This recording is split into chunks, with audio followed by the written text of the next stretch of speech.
तो डॉक्टर अदनान हामिद अपने YouTube channel H classes में आपका स्वागत करता हूँ। आज के इस वीडियो लेक्चर में हम झारखंड टेट से रिलेटेड और हरियाणा में जो पीआरटी वैकेंसी आई हुई है इससे related child development and pedagogy के बारे में बहुत ही इंपॉर्टेंट क्वेश्चंस करने वाले हैं। तो आप इस वीडियो को एंड तक बने रहें, सारे क्वेश्चंस को हम डिटेल में डिस्कस करने वाले हैं।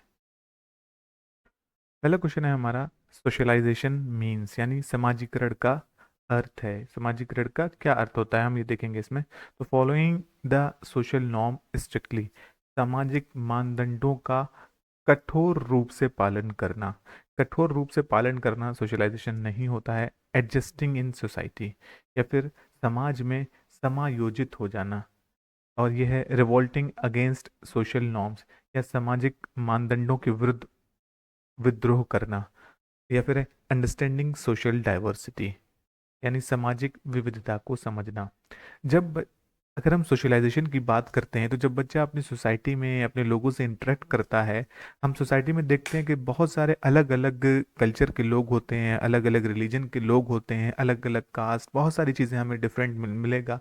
तो जब बच्चा उन उन डाइवर्सिटी को, उस विविधता को समझता और अपनाता और उसमें घुलता मिलता है, इसी प्रोसेस को हम सोशलाइजेशन कहते हैं। तो हमारा आंसर नंबर 4 जो होगा, अंडरस्टैंडिंग सोशल डाइवर्सिटी, सामाजिक विविधता को समझना ही इसका आंसर हो जाए, क्योंकि इसमें स्ट्रिक्टली नहीं होगा।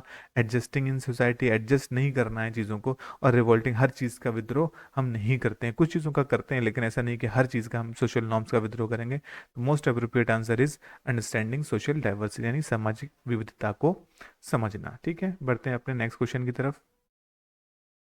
The main characteristics of the emotionally motivated children is, संवेगात्मक रूप से अभिप्रेरित बच्चे की मुख्य विशेषता क्या है। यानी वो बच्चा जिसका इमोशनली मोटिवेटेड है, उस बच्चे की विशेषता क्या होगी। ओवर रिएक्टिव नेचर, उनका अति प्रतिक्रियात्मक स्वभाव। इमोशनली जो होगा, अति अति तो किसी भी चीज़ का, यानी excess of anything is bad, अति तो किसी भी चीज़ की खराब होती है, तो ये आंसर इसका नहीं हो सकता।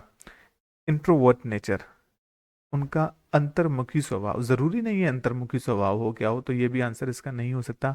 Balanced way of presenting the view point, अपने विचार प्रकट करने का उनका संतुलित तरीका, ये आंसर अच्छा लग रहा है, ये हो सकता है। या मेलनकॉलिक डिमेनर, यानी उनका विषादग्रस्त व्यवहार, बिहेवियर, डिमेनर, ये चीज़ें होंगी। तो ये भी उनका विषादग्रस्त नहीं होता, जो अगर इमोशनली मोटिवेटेड है, इमोशनली जो है साउंड है, तो उनका विषादग्रस्त व्यवहार नहीं हो सकता। तो ये आंसर भी नहीं होगा, ये भी नहीं होगा। का आंसर हो जाएगा हमारा बैलेंस्ड वे ऑफ प्रेजेंटिंग, यानी अपने विचार को प्रकट करने का उनका संतुलित तरीका। जब इमोशनली कोई साउंड होता है, मोटिवेटेड होता है, तो अपने विचारों को अच्छे से, मतलब बैलेंस वे में वो रिप्रेजेंट करता है चीज़ों को। नेक्स्ट क्वेश्चन की तरफ बढ़ते हैं। An important characteristics of the formal operational stage of mental development. जब हम फॉर्मल ऑपरेशनल की बात करते हैं, तब इसमें फॉर्मल ऑपरेशनल की देखिए, फॉर्मल ऑपरेशनल पियाजे ने 4 स्टेजेस दी थी। इसमें हमारा था, पहला था हमारा इन्फेंसी, जो 0 से 2 चलती थी। दूसरा था हमारा प्री ऑपरेशनल, जो 2 से 7 वर्ष तक का था। फिर था हमारा कॉन्क्रीट, जो 7 से 11। और ये हमारा था फॉर्मल, जो 11 एंड अबव चलता है। देखिए, कॉन्क्रीट थिंकिंग जो होती है, वो होती है हमारी कॉन्क्रीट स्टेज में। सोशल थिंकिंग और ईगोसेंट्रिक बिहेवियर, ये सारा हमारा होता है प्री ऑपरेशन में। जो एब्स्ट्रैक्ट चिंतन जो है, अमूर्त चिंतन, अमूर्त चिंतन यानी एक होता है कॉन्क्रीट चीज, एक होता है एब्स्ट्रैक्ट चीज। कॉन्क्रीट का मतलब ये होता है जो जिसका रियल एग्जिस्टेंस हो। जैसे मैं कहूँ, आप अपने मोबाइल में आप देख रहे हो, तो ये मोबाइल जो है ना आपके हाथ में है, एक एक ये कॉन्क्रीट चीज़ हुई। अब मैंने कोई आइडिया जो हुआ, कोई भी थॉट जो हुआ, वो एक एब्स्ट्रैक्ट है आपका, जिसका अमूर्त। तो फॉर्मल ऑपरेशनल स्टेज में बच्चा अमूर्त चिंतन करने लगते हैं। तो ये आपका फर्स्ट ऑप्शन इसमें करेक्ट हो जाएगा इसमें। ये प्री ऑपरेशनल, ये बहुत ही इंपॉर्टेंट चीज़ है। यहाँ पर जो प्री ऑपरेशनल स्टेज है, जो कि मैंने अभी बताया था, जो प्री ऑपरेशनल स्टेज है, ये इससे एक क्वेश्चन ज़रूर, किसी भी कोई भी एग्जाम हो, ज़रूर आपको देखने को मिलेगा। प्री ऑपरेशनल स्टेज की हमारी कुछ खासियत हैं। सबसे पहले क्या चीज़ होती है कि इस स्टेज पे बच्चे की जो थिंकिंग होती है वो इरिवर्सिबल होती है, यानी अप्रतिलोमिक चिंतन होता है। यानी बच्चा जो होता है, यहाँ पे अगर आप उससे कोई बच्चा है जो 2 से 7 साल के बीच का बच्चा है, अगर आप उससे कहते हैं कि क्या तुम्हारा कोई भाई है, अगर उसका कोई भाई होता है तो वो कहता है हाँ ये मेरा भाई है। लेकिन अगर आप उससे कहोगे कि तुम्हारे भाई का कोई भाई है, यानी वो खुद बच्चा खुद होता है, तो वो नहीं बता पाएगा इन चीज़ों को। तो ये इसका इरिवर्सिबल थिंकिंग होती है, दोनों बातों नहीं समझ पाता है। दूसरा होता है सिंबॉलिक रिप्रेजेंटेशन। उसकी जो लैंग्वेज होती है, स्पेशली स्टार्टिंग ईयर में जब वो 2-3 साल का होता है, तो चीज़ों को वो सिंबल्स में रिप्रेजेंट करता है। उसके नाम नहीं पता, उसे एप्पल कहना है तो वो हाथ बना के बताएगा, या कोई भी चीज़ बताएगा तो चीज़ों का सिंबॉलिक रिप्रेजेंटेशन करता है। दूसरा होता है ईगो सेंट्रिज्म, यानी अहम केंद्रता। वो सोचता है कि जो सारी चीज़ें जो हैं वो उसी के लिए हैं। ये सूरज जो चल रहा है, ये चांद जो कोई चीज़ भी देखता है वो कहता है कि सारी दुनिया जो है ना, ये मैं इसका सेंटर हूँ, और मेरी इसके चारों ओर ये सारी चीज़ें घूम रही हैं। ऐसे ही हमारा एक आता है जीववाद, यानी एनिमिज्म का कॉन्सेप्ट। बच्चा 2 से 7 साल, जो हमारी प्री ऑपरेशन या पूर्व क्रियात्मक अवस्था है, इसमें समझता है कि जो सारी चीज़ें हैं, जैसे कोई बच्ची है वो डॉल से खेल रही है, तो वो उसको, आपने देखा होगा, अगर वो कोई चीज़ बिस्किट लेके आती है तो वो उसको भी खिलाती है, जब वो सोती है तो उसको भी सुलाती है अपने पास। वो समझती है कि जितनी भी ये चीज़ें हैं, जो कॉन्क्रीट चीज़ उसके आसपास मौजूद हैं, इन सारे में जान है। इसी तरीके से ट्रांसडक्टिव रीजनिंग, यानी इस टाइम पे बच्चे की रीजनिंग जो होती है वो ट्रांसडक्टिव होती है। बहुत ही एक तरीके से हम कह सकते हैं बहुत ही लो चीज़ों पे सोचता है। सपोज दैट अगर उसने कोई गाय देखा, उसका देखा 4 पैर हैं, एक पूंछ है, बड़ा सा मुंह है, तो अगर उसने कोई भैंस देखी या कोई और चीज़, कोई और जानवर देखा, घोड़ा देखा, तो वो उसको भी भैंस कहेगी कि इसके भी 4 पैर हैं, उसी तरीके का दिखता है। ये चीज़ें होती हैं। नेक्स्ट इसमें आता है नो सीरियलाइजेशन, जो इसमें हमारी प्री ऑपरेशनल स्टेज में, इसमें बच्चा सीरियलाइजेशन नहीं कर सकता, यानी चीज़ों को या आरोही या अवरोही, यानी असेंडिंग और डिसेंडिंग ऑर्डर में उनको लगा नहीं सकता। अगर हम उस बच्चे को कुछ प्लेट्स दे दें, जो छोटी बड़ी इस तरीके से प्लेट्स दे दें, अगर कोई पत्थर दे दें या कोई भी चीज़ दे दें, तो वो उनको अरेंज नहीं कर पाएगा इन चीज़ों में। इसी तरीके से नो कंजर्वेशन, अगर जैसे आप चीज़ों का उसे कंजर्वेशन भी नहीं आता। अगर आपने किसी बच्चे को शरबत दिया या कोई भी कोल्ड ड्रिंक दी, एक इस तरीके का ग्लास दिया आपने, और एक दूसरे तरीके इस तरीके का बर्तन दिया, अगर आप उससे कहो कि आपको कौन सा वाला लेना है, तो वो ये वाला बच्चा उठाएगा, क्योंकि उसे अभी जो है कंजर्वेशन, किसी भी चीज़ का कंजर्वेशन नियम नहीं पता है। वो चीज़ों के नहीं समझ पाता है उनकी स्थिति को। वो समझेगा कि ये ऊंचा है तो इसमें ज़्यादा होगा, ये इसमें यहाँ पे ये लेयर यहाँ तक है तो ये कम होगा। यहाँ पे कंजर्वेशन भी नहीं होता। ये प्री ऑपरेशनल स्टेज की कुछ खासियत हैं, कुछ कैरेक्टरिस्टिक्स हैं जो बहुत ही एग्जाम में पूछी जाती हैं, इसलिए मैंने इसको यहाँ पर रखा। बढ़ते हैं अपने नेक्स्ट क्वेश्चन की तरफ। हमारा क्वेश्चन है प्रिंसिपल ऑफ री इज एसोसिएटेड विद, यानी पुनर्बलन का सिद्धांत से संबंधित है। देखिए, पुनर्बलन का सिद्धांत, अगर हम बात करें कोलबर्ग की, सबसे पहले जो बुक बहुत इंपॉर्टेंट है, तो कोलबर्ग ने हमारा मोरल डेवलपमेंट का कॉन्सेप्ट दिया है। क्या दिया है? मोरल डेवलपमेंट का कॉन्सेप्ट दिया है। स्किनर्स की क्या है? Operant conditioning. Thorndike trial and error. और पेवलोव क्लासिकल कंडीशनिंग। क्लासिकल कंडीशनिंग यानी इन्होंने दिया है। तो स्किनर ने जो अपनी ऑपरेंट कंडीशनिंग की जो थ्योरी दी थी, इसमें बताया है कि किस तरीके से जो है हम रीइंफोर्समेंट की बात करते हैं। तो इसका आंसर हो जाएगा स्किनर। स्किनर की रीइंफोर्समेंट थ्योरी है पूरी। पेवलोव की क्लासिकल कंडीशनिंग थ्योरी है और स्किनर की ऑपरेंट कंडीशनिंग थ्योरी है। दोनों की कंडीशनिंग थ्योरी है। ये भी जो है बिहेवियरिज्म को मानने वाले हैं। ठीक है, तो आगे बढ़ते हैं इस क्वेश्चन की तरफ, नेक्स्ट क्वेश्चन की तरफ अपने। The most important factor in the effective teaching process is, हमारे देखिए प्रभावी शिक्षण प्रक्रिया, यहाँ पे प्रभावी शिक्षण प्रक्रिया में सबसे महत्वपूर्ण कारक है। सबसे महत्वपूर्ण क्या कारक होगा? शिक्षक एवं विद्यार्थियों द्वारा प्रदर्शित समय की पाबंदी, यानी वो समय पर आते जाते हैं या क्या है, तो ये क्या क्या होगा, इस पे अभी डिस्कस करेंगे। या फिर शिक्षक द्वारा विषय पर अधिकार है, यानी मास्टरी ऑफ द कंटेंट, यानी सब उसको जो है नॉलेज है अपने कंटेंट पे। या शिक्षक विद्यार्थी संवाद, या फिर पाठ्यक्रमों का समय पर पूर्ण होना। देखिए, सबसे ज्यादा अगर हम बात करें प्रभावी शिक्षण प्रक्रिया की बात हो रही है, इन प्रभावी शिक्षण प्रक्रिया के लिए इन सब में से टीचर स्टूडेंट के बीच जो डायलॉग है, अगर वो डायलॉग किस तरीके का होता है, देखिए एक टीचर के अंदर मास्टरी होना तो जरूरी ही है, पंक्चुअलिटी होना तो जरूरी है, सिलेबस को भी टाइम पर कंप्लीट होता ही है सिलेबस, लेकिन जो सबसे मेन चीज़ है वो चीज़ ये है कि टीचर और स्टूडेंट के बीच संवाद किस तरीके का होता है, क्या टीचर और स्टूडेंट्स के बीच कम्युनिकेशन गैप है या नहीं है, या बच्चे अपने फ्रीली डायलॉग पूछ पाते हैं, अगर फ्रीली उनके बीच डायलॉग होता है, फ्रीली वो क्वेश्चंस अपनी क्वेरीज पूछ पाते हैं, तभी हमारा जो टीचिंग लर्निंग प्रोसेस है वो प्रभावी होगा, वो हमारा इफेक्टिव होगा, अदरवाइज वो इफेक्टिव नहीं होगा। तो आंसर नंबर थर्ड इसका करेक्ट आंसर इसका हो जाएगा। ठीक है, बढ़ते हैं नेक्स्ट क्वेश्चन की तरफ। The best way to in the inculcate moral values in children is, कि हम बच्चों में नैतिक मूल्यों को विकसित करने का सर्वाधिक उचित तरीका है क्या है? प्रातःकालीन सभा में बच्चों को नैतिक उपदेश देना, यह भी एक तरीका हो सकता है। शिक्षकों एवं बड़ों द्वारा नैतिक मूल्यों को प्रदर्शित करना, वेरी ये भी सही बात है। Demonstration of moral values bye teachers and elders, क्योंकि बच्चे जो है अपने टीचर्स और एल्डर्स को इमिटेट करते हैं, नकल करते हैं, उनके टीचर्स को रोल मॉडल होना चाहिए। विद्यार्थियों को नैतिकता और अनैतिकता के बीच अंतर करना सिखाना, सही बात है, उनको अंतर करना भी सिखाया जाए। या विद्यार्थियों के सामने एक परिस्थिति रखना और उस पर निर्णय लेने के लिए कहना, यानी put across a situation and ask students to take a decision.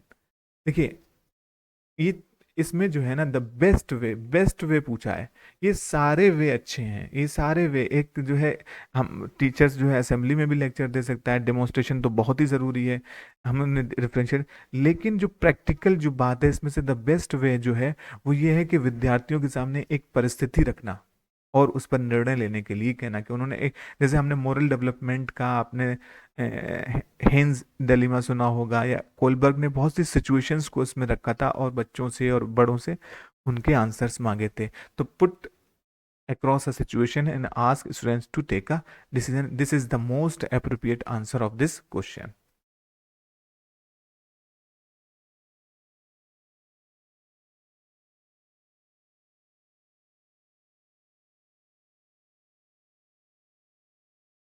Next question है हमारा, which of the following factor is a basis for the child centred education, बाल केंद्रित शिक्षा के लिए निम्नलिखित में से कौन सा कारक आधार है? बाल केंद्रित शिक्षा होती क्या है, सबसे पहले तो ये समझते हैं।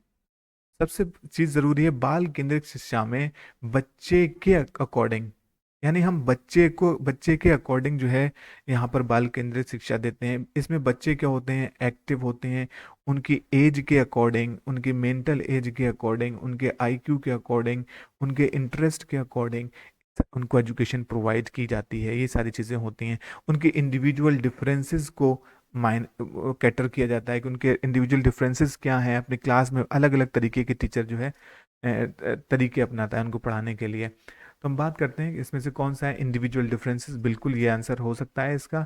चाइल्ड राइट्स भी, the right of children to free and compulsory education act, all children are equal in all aspect. देखिए all children are equal in all aspect ऐसा ज़रूरी नहीं है, हर बच्चे का इंटरेस्ट अलग होता है, हर बच्चे का एज मतलब मेंटल एज अलग हो सकती है, सारी चीज़ें अलग हो सकती हैं, कि हर बच्चा यूनिक है, हर बच्चे के अपने अपने डिफरेंसेस हैं। तो चाइल्ड सेंटर्ड एजुकेशन की जब हम बात करते हैं तो हम बात करते हैं इंडिविजुअल या व्यक्तिक अंतर की बात करते हैं। ठीक है, तो नेक्स्ट क्वेश्चन हमारा आता है, the major responsibility of a teacher is to, शिक्षक की सबसे बड़ी जिम्मेदारी है कि वो पाठ योजना तैयार करना और उसके अनुसार पढ़ाना। बिल्कुल सही बात है कि पाठ योजना तैयार करे और उसके अनुसार पढ़ाए, यथासंभव क्रियाकलापों का आयोजन करे, organise as many activities as possible. सही बात है।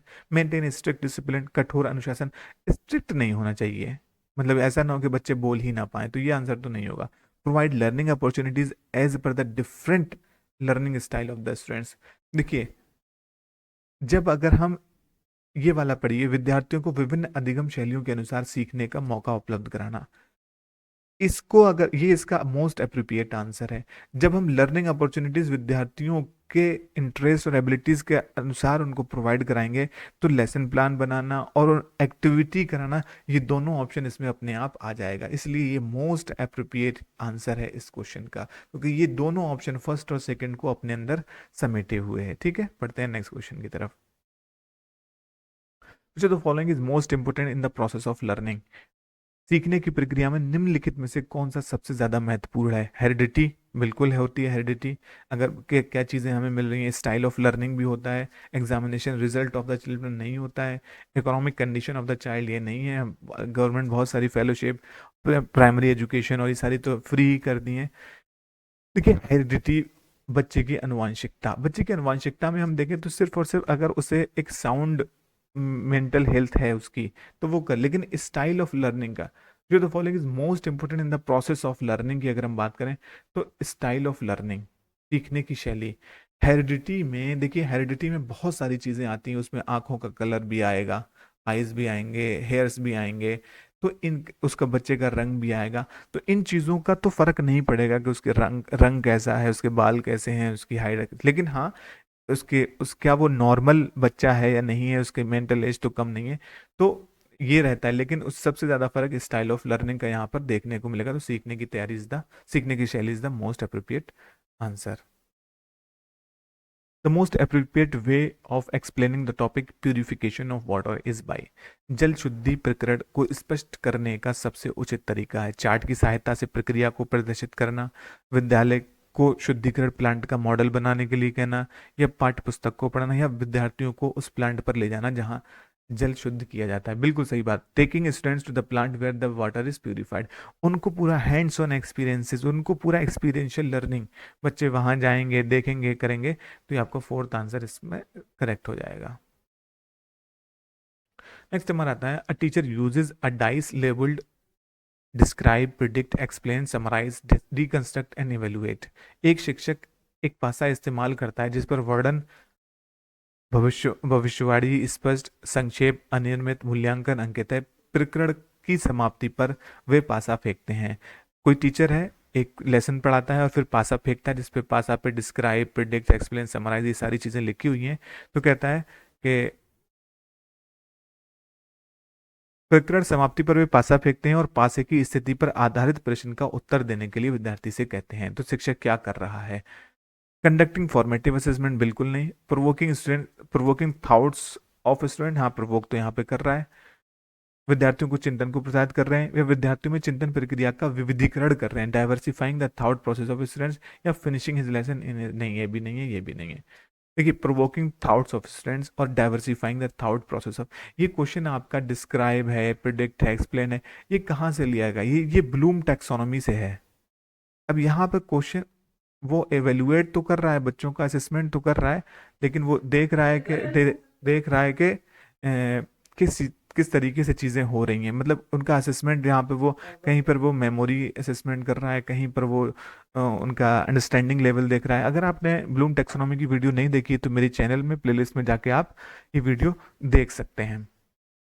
तो सिंपली यहाँ पर क्या हो रहा है, देखिए कभी डिस्क्राइब करने के लिए कहेगा, कभी प्रिडिक्ट करने, कभी एक्सप्लेन, कभी समराइज करने के लिए, तो वो क्या कर रहा है? डाइवर्सिफाई कर रहा है, विद्यार्थियों के चिंतन प्रक्रिया का विविधीकरण करने के लिए कह रहे हैं। ठीक है, बढ़ते हैं नेक्स्ट क्वेश्चन की तरफ।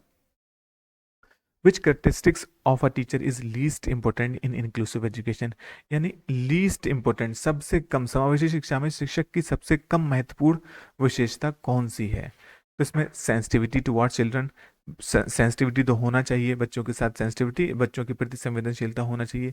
Patience and affection for students बिल्कुल होना चाहिए, विद्यार्थियों के लिए लगाव और धैर्य होना चाहिए। Knowledge regarding disabilities of students, बिल्कुल विद्यार्थी की अक्षमताओं का ज्ञान भी होना चाहिए। Socio economic status of the teacher, ये बिल्कुल भी मतलब लीस्ट इंपॉर्टेंट है, तो यानी यही इसका आंसर हो जाएगा, ये इसका आंसर हो जाएगा इसका। ठीक है, लीस्ट टीचर का सोशियो इकोनॉमिक स्टेटस क्या है, ये बिल्कुल भी किसी भी इंक्लूसिव एजुकेशन हो, इंटीग्रेटेड एजुकेशन हो, किसी में भी मायने नहीं रखता है।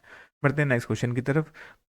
खाली जगह, play a significant role in the development of personality, व्यक्ति के विकास में एक महत्वपूर्ण भूमिका का निर्वहन करता है। जैसे ही ऐसा क्वेश्चन पढ़ो तो देखो हेरिडिटी और एनवायरनमेंट कहाँ पर मिल रहा है, तो हेरिडिटी और एनवायरनमेंट यहाँ पर मिल रहा है, तो इसका आंसर सिंपली यही हो गया। मोहित likes to teach children and is preparing hard for the entrance examination of B.Ed. He is motivated.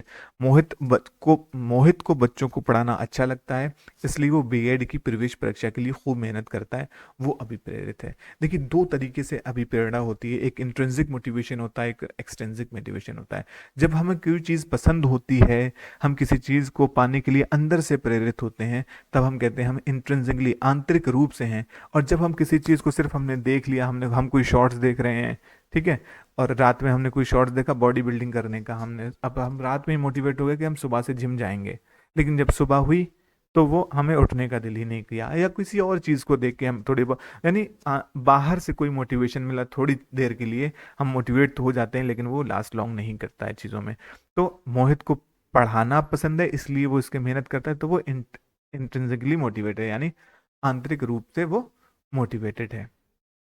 Next question है हमारा, logical mathematical intelligence is associated with, तार्किक गणितीय संबंधी से व्यवस्थित है। Two factor theory, group factor theory, hierarchical theory, multiple intelligence.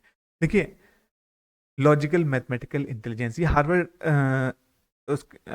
Harvard की, Harvard gardener की ये एक थ्योरी है, जिन्होंने जो है 8 तरीके की इंटेलिजेंस बताई हैं, जिनमें उन्होंने बताया है लिंग्विस्टिक, सबसे पहले बताई लिंग्विस्टिक या वर्बल इंटेलिजेंस बताई। उन्होंने कहा कि कुछ लोग जो होते हैं वो भाषाई और मौखिक में बहुत तेज़ होते हैं, जैसे कि हमारे राइटर्स हो गए, हमारे जो है जो शायर हो गए, सारी चीज़ें हो गई, ये लोग हमारे लिंग्विस्टिक या वर्बल एबिलिटीज़ में बहुत अच्छे होते हैं। दूसरा उन्होंने बताया लॉजिकल मैथमेटिकल एबिलिटीज़, यानी वो लोग जिनके मैथमेटिक्स में अच्छे हों, इंजीनियरिंग में अच्छे हों, ये हो गए। नेक्स्ट उन्होंने बताई बॉडी काइनेस्थेटिक, यानी जितने हमारे एथलीट हो गए, हमारे क्रिकेटर्स हो गए, विराट कोहली, नीरज चोपड़ा, उसेन बोल्ट, ये सारे बॉडीली काइनेस्थेटिक, यानी शारीरिक गतिज में ये इंटेलिजेंस बहुत। म्यूजिकल एबिलिटीज उन्होंने बताई, म्यूजिकल इंटेलिजेंस को उन्होंने बताया, हमारे ए आर रहमान हुए, आशा भोसले हुए, ये सारी चीज़ें। एक चीज़ उन्होंने बताई इंटरपर्सनल इंटेलिजेंस और इंट्रापर्सनल। इंटरपर्सनल में होता है यानी पारस्परिक बुद्धिमत्ता, यानी कोई भी इंडिविजुअल है वो सामने वाले इंडिविजुअल से किस तरीके से मिलता जुलता करता है, यानी वो सामने वाले से किस तरीके से मिलता है, इसको हम कहते हैं इंटरपर्सनल। इंटरपर्सनल में कोई भी इंडिविजुअल है वो अपने बारे में कितना जानता है, अपनी स्ट्रेंथ के बारे में, अपनी वीकनेस के बारे में, इसको हम कहते हैं अंतःवैयक्तिक बुद्धि। नेक्स्ट हमारा आता है नेचुरलिस्टिक, वो लोग जो नेचर से और इन सब चीज़ों से, मतलब अपनी सराउंडिंग से, इन्वायरमेंट से मुझसे ज़्यादा लगाव रखते हैं, जैसे ग्रेटा थनबर्ग हुई इन्वायरमेंटलिस्ट है वो। तो ये सारे हमारे नेचुरलिस्टिक। दूसरी हमारी आती है विजुअल या स्पेशियल, दृश्य या स्थानिक, जैसे हमारे जो है जो नाव चलाते हैं, जो जहाज चलाते हैं, उनकी इस स्पेशल, यानी स्थान के बारे में अच्छी नॉलेज रखने वाला, जैसे हमारे आर्किटेक्चर हुए, हमारे इंजीनियर्स हुए, उनको पता होता है कि घर पे कहाँ पे क्या चीज़ निकलेगी, किस तरीके से नक्शा बनेगा। तो जो हमारा ये जो क्वेश्चन था लॉजिकल मैथमेटिकल इंटेलिजेंस, ये हार्वर्ड गार्डनर की मल्टीपल इंटेलिजेंस थ्योरी से लिया गया है, तो इसका आंसर नंबर 4 करेक्ट आंसर हो जाएगा। बढ़ते हैं नेक्स्ट क्वेश्चन की तरफ। एक्टिविटी बेस्ड टीचिंग एम्फसाइजेस, यानी गतिविधि आधारित शिक्षण पर बल देता है। किस चीज़ पर बल देता है? डिसिप्लिन पर, सुनिश्चित समय अवधि में गतिविधि पूरा करना, या taking examination after completion of activity, यह भी नहीं। Active participation by all the students, सभी विद्यार्थियों द्वारा सक्रिय भागीदारी, यानी हमारा एक्टिविटी बेस्ड जो टीचिंग है वो इंश्योर करता है कि क्लास के सारे बच्चे अप्रोप्रिएट एक्टिविटीज़ में पार्ट ले रहे हैं, पार्टिसिपेट कर रहे हैं या नहीं कर रहे हैं, ठीक है। तो इसका आंसर नंबर 4 करेक्ट हो जाएगा। नेक्स्ट हमारा है a teacher took her class on an educational trip to, यानी एक शिक्षिका अपनी कक्षा को शैक्षिक भ्रमण पर ले जाती है। क्यों ले जाते हैं? हमारा टूर जाता है स्कूल का, तो हम क्यों लेके जाते हैं? Provide a break from the routine teaching in school, नहीं, ऐसा नहीं होता है। विद्यालय में रोजाना शिक्षण से अवकाश उपलब्ध कराने के लिए, विद्यालय कैलेंडर में सुनिश्चित क्रियाकलाप कराने के लिए, बच्चों को मनोरंजन उपलब्ध कराने के लिए या प्रत्यक्ष अवलोकन के लिए बच्चों को अवसर उपलब्ध कराने के लिए, यानी providing opportunity to children for direct observation. यहाँ पे हम प्रत्यक्ष अवलोकन कराते हैं, डायरेक्ट हम कहीं उनको बच्चों को लेके गए, हम बच्चों को पढ़ा रहे हैं पेड़ के बारे में, हम लेके चले गए गार्डन में, हमने कहा देखो बच्चों पेड़ ऐसा होता है, ये सारी चीज़ें होती हैं, तो हमने क्या किया? डायरेक्ट ऑब्जर्वेशन, बच्चे यहाँ पर डायरेक्ट ऑब्जर्वेशन कर रहे हैं, तो ये इस तरीके की चीज़ें होती हैं। बढ़ते हैं नेक्स्ट क्वेश्चन की तरफ। There are 3 polio affected children in the class during the game period they should be. कक्षा में 3 बच्चे पोलियो से ग्रस्त हैं, खेल के क्लास में उन्हें क्या करना चाहिए? टीचर क्या करे? एक कोने में बैठना चाहिए ताकि वे खेल का आनंद लें? बिल्कुल भी नहीं कोने में बैठना चाहिए। अन्य बच्चों के साथ उचित खेलों में हिस्सा लेने के लिए प्रोत्साहित करना चाहिए, ये हो सकता है। केवल आंतरिक इंडोर खेलों में हिस्सा लेने की अनुमति देनी चाहिए, बिल्कुल भी नहीं, ऐसा नहीं। सिर्फ इंडोर क्यों, आउटडोर भी खेल सकते हैं वो। कक्षा के सभी विद्यार्थियों के साथ खेलने के लिए जोर नहीं देना चाहिए। देखिए, encourage to take part in the games for them with other appropriate children। उन्हें हम जो है अन्य बच्चों के साथ उचित खेलों में जिसमें वो खेल सकते हों, उनमें हमें उन्हें हिस्सा लेने के लिए मोटिवेट कर रहे हैं। अब हम देख रहे हैं ब्लाइंड लोग भी क्रिकेट खेल रहे हैं, लोकोमोटर डिसेबिलिटीज वाले जिनके जिनके जो है पैर नहीं है वो भी क्रिकेट खेल रहे हैं। मतलब क्रिकेट ही नहीं, जिसमें जिस बच्चे का इंटरेस्ट है और जो वो खेलना चाहता है उसमें उसको पार्ट लेना देना चाहिए। नेक्स्ट क्वेश्चन हमारा आता है, कोलबर्ग के अनुसार सही और गलत के बारे में बच्चे चिंतन करते हैं different at different ages in the same fashion at different stages as per the context as per the instruction given by the parents। देखिए, कोलबर्ग ने 3 लेवल दिए थे, लेवल 1, लेवल 2, लेवल 3। उनमें 2-2 स्टेजेस थी इनकी, जिसमें पहले स्टेज में सिर्फ पनिशमेंट से बचने के लिए था, दूसरे में रिवार्ड के लिए था, तीसरे में social good boy good girl के लिए था, ठीक है। और इसमें था सोशल ऑर्डर के लिए था, इसमें कहा कि चीज़ें हम चेंज कर सकते हैं। और ये था हमारा लास्ट वाला भी एक था जिसमें हम जो है बियॉन्ड सोशल चीज़ों के जा सकते हैं। तो उन्होंने ऑब्जर्व किया कि जो बच्चों के डिसीजन लेने की जो क्षमता है वो इस स्टेज पे, जैसे ये था 4 से 10 तक था, ये 10 से 12-13 तक था, ये इससे अबव था। तो उन्होंने देखा जो बच्चे जो डिसीजन ले रहे हैं राइट और रॉन्ग के बारे में, वो हर स्टेजेस पर उनका डिफरेंट है। तो हम कह सकते हैं डिफरेंटली एट डिफरेंट स्टेजेस, यानी अलग आयु में अलग अलग तरीके से उनकी समझ थी यहाँ पर, ठीक है। बढ़ते हैं नेक्स्ट क्वेश्चन की तरफ। इससे रिलेटेड, कोलबर्ग से रिलेटेड मेरा एक पूरा वीडियो है जिसमें मैंने तकरीबन 40 क्वेश्चन डिस्कस किए हैं, आप उस वीडियो को ज़रूर देख लें। तो उस वीडियो को देखने के बाद आपका कोई भी क्वेश्चन गलत नहीं होगा। इस लिंक, इस वीडियो के इसमें डिस्क्रिप्शन में मैं लिंक दे दूंगा। अब मैं पियाजे का, वाइगोस्की का और कोलबर्ग का, तीनों का इसमें मैं लिंक दे दूंगा। इसमें क्वेश्चंस हैं, आप उनको जाके देख सकते हैं। इमोशनल कैथारिसिस मीन्स, संवेगात्मक विचरण का अर्थ है। देखिए, इमोशनल कैथारिसिस, ये वर्ड कैथारिसिस जो है ना, एक ग्रीक वर्ड है कैथारिसिस, के से लिखा जाता है, उससे लिया गया है। तो इसका मतलब होता है कि स्ट्रेस से दूर होना, यानी संवेगों को दबाना नहीं होगा, यानी सेपरेशन ऑफ इमोशन नहीं होगा। फीलिंग हाईली डिप्रेस, बहुत अधिक अवसाद महसूस करना भी नहीं होगा। ब्रिंगिंग आउट इमोशनल डिप्रेशन, यानी संवेगात्मक दमन से बाहर निकलना इसका आंसर होगा। इमोशनल कैथारिसिस मींस संवेगात्मक दमन से बाहर निकलना is the correct. Increase the ability to tolerate, बिल्कुल भी नहीं, हमें अपनी संवेगात्मक दमन को सहन करने की योग्यता को बढ़ाना नहीं, बल्कि उस संवेगात्मक दमन से बाहर निकलने को हम कहते हैं संवेगात्मक विरेचन या कैथारिसिस। नेक्स्ट क्वेश्चन हमारा आता है, presence of identical element between already learned skill and new skill result in, पहले ही सीखे जा चुके कौशलों और नए कौशलों में एक समान तत्वों की उपस्थिति का परिणाम होता है। नेगेटिव ट्रांसफर, पॉजिटिव ट्रांसफर है, जनरलाइज ट्रांसफर या जीरो ट्रांसफर। देखिए, जब एक सिचुएशन में कोई चीज़ आपने सीख रखी है और नई कोई आप चीज़ सीखना चाहते हैं और उसमें कुछ कॉमन एलिमेंट है हमारे पास, जैसे सपोज दैट मैंने साइकिल चलाना सीखी हुई है, या अब मुझे जो है बाइक या स्कूटी चलाना सीखना है, तो मुझे हैंडल को किस तरीके से मैनेज करना है, ये सारी चीज़ें मुझे आती हैं पहले से, तो मुझे वो चीज़ सीखने में आसानी होगी। इसी आसानी को हम कहते हैं पॉजिटिव ट्रांसफ़र, ठीक है। या दूसरी चीज़ बात आती है, जब हमने पहले से कुछ चीज़ सीखा हुआ है और नई चीज़ सीखने में अगर वो पहले की लर्निंग हमारी हमें दूसरी चीज़ को सीखने करने में हमें जो है अब बाधा डाले हमारे उसमें, तो हम उसको कहते हैं negative transfer of learning. Suppose that किसी बच्चे ने पढ़ रखा है HUT हट, अब उसको अगर हम PUT अगर हम उसको दें तो वो पट पड़ेगा, जबकि उसे पुट पढ़ना है। या कोई भी चीज़, जैसे अगर फॉर एग्जांपल हम बाइक चला रहे हैं या कोई भी चीज़ कर रहे हैं, अगर हमने होंडा की बाइक चलाते हैं, उसमें पीछे की तरफ गियर पड़ते हैं। अब अगर हमें बजाज की बाइक मिल जाए जिसमें आगे की तरफ गियर पड़ते हैं, तो हमें यहाँ पे नेगेटिव ट्रांसफर ऑफ लर्निंग हो जाएगा।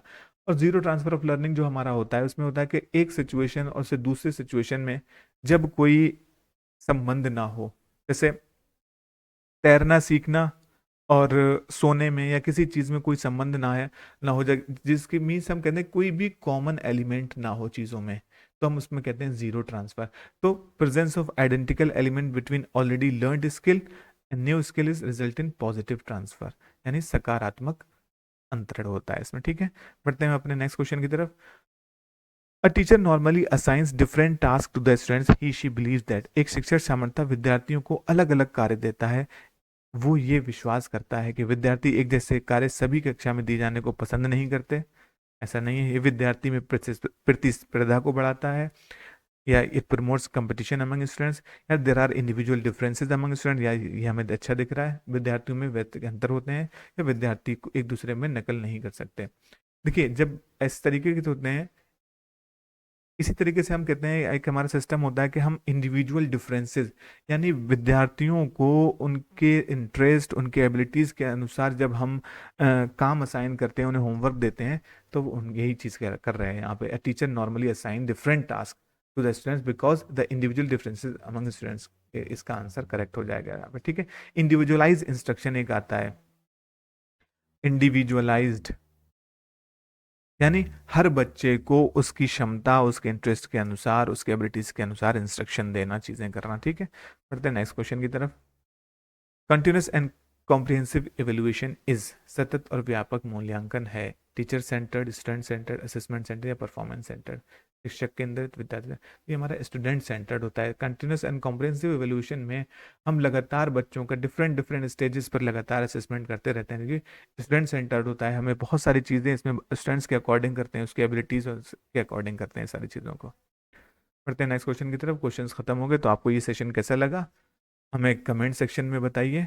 ठीक है, आप हमारी वीडियो को लाइक कर सकते हैं, अपने दोस्तों के साथ शेयर कर सकते हैं, और हमारे चैनल को सब्सक्राइब भी कर ही लीजिए, क्योंकि इस पर जेटेट से रिलेटेड और इसकी हरियाणा पीआरटी वैकेंसी से रिलेटेड हम यहाँ पर पेडागोजी डिस्कस करेंगे, चाइल्ड डेवलपमेंट के बारे में डिस्कस करेंगे, सारी चीज़ें हम इसमें फ्री ऑफ कॉस्ट डिस्कस करते रहेंगे। तो मिलते हैं नेक्स्ट वीडियो में नेक्स्ट टॉपिक के साथ, तब तक के लिए गुड बाय।